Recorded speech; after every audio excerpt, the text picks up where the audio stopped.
Okay, so let's take a look at exercise 1.1. This is one that is oriented towards familiarizing your mouth and your body with the feel of overblows on holes 6, 5, and 4.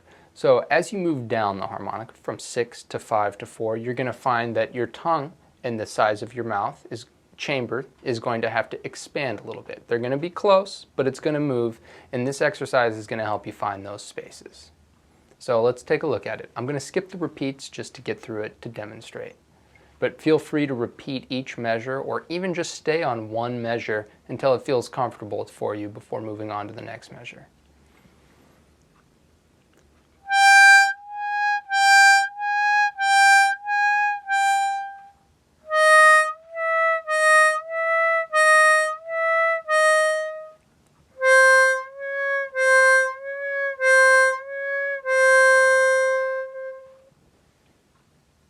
Now that's the easiest way to achieve an overblow, and that's because, as we talked about earlier, the overblow is actually the draw reed that gets activated, even though you're blowing.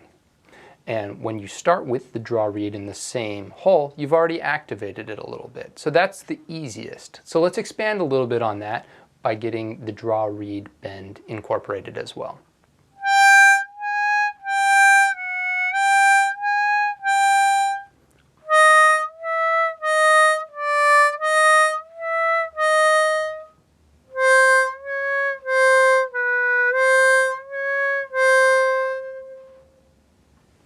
So let's take a look at the etudes now. These are great exercises that actually kind of put these overblows into a musical context. I'd recommend getting your piano out or checking out some of our play-along material that we've created specifically for these exercises, as they're really oriented towards improving your intonation. I know I struggle with these exercises myself. They're a great way to tune up your technique and bring awareness to pitch. So let's look at exercise 1.3, etude number 1.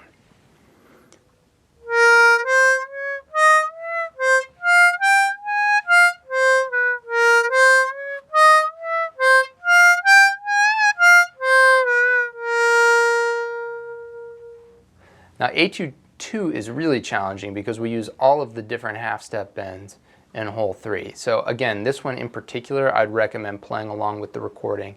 It's got me playing piano, and it's a great way to check your intonation. But here's etude number 2.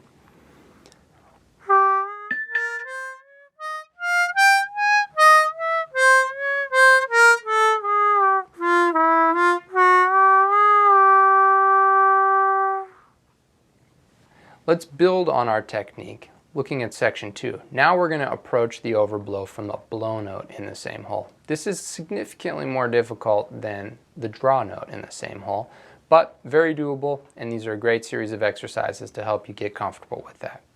So again, the spots in your mouth are going to be very similar. They're going to be the same, actually, I would think, as what you experienced in section 1. However, getting into them is going to be a little bit more challenging, and you're going to have to be a little more dead on. This is a lot more like hitting a draw bend dead on instead of starting on the natural unbent draw note and working your way down. So let's take a look here. Once again, I'll be skipping the repeats just for time at 2.1.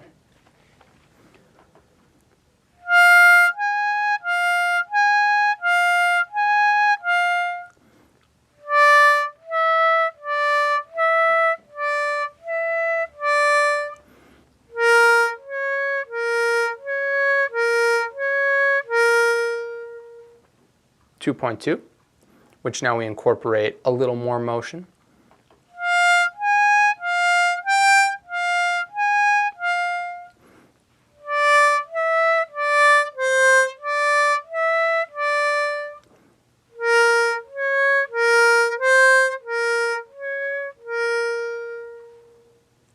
And now let's take a look at the etude.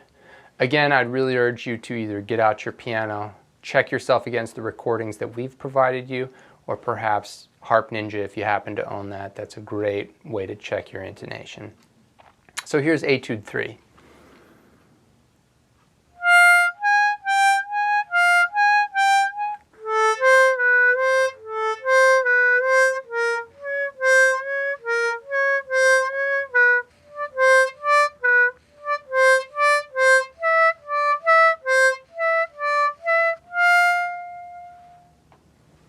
So in section 3, we're going to look at an even more challenging motion. That's going directly to the overblow from a different hole. So take a look here at 3.1.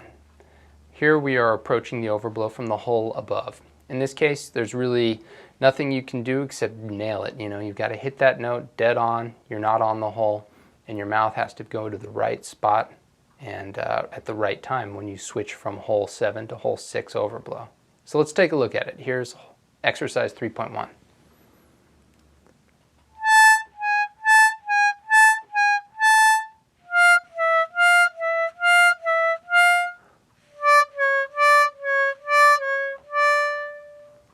Three point two.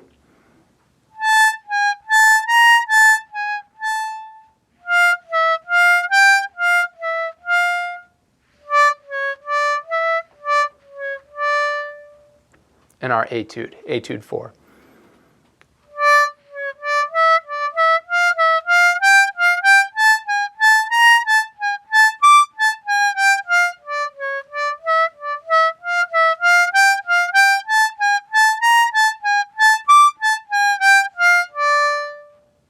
And if you listen closely at that etude, you'll hear that the second time I played it was in better tune than the first time.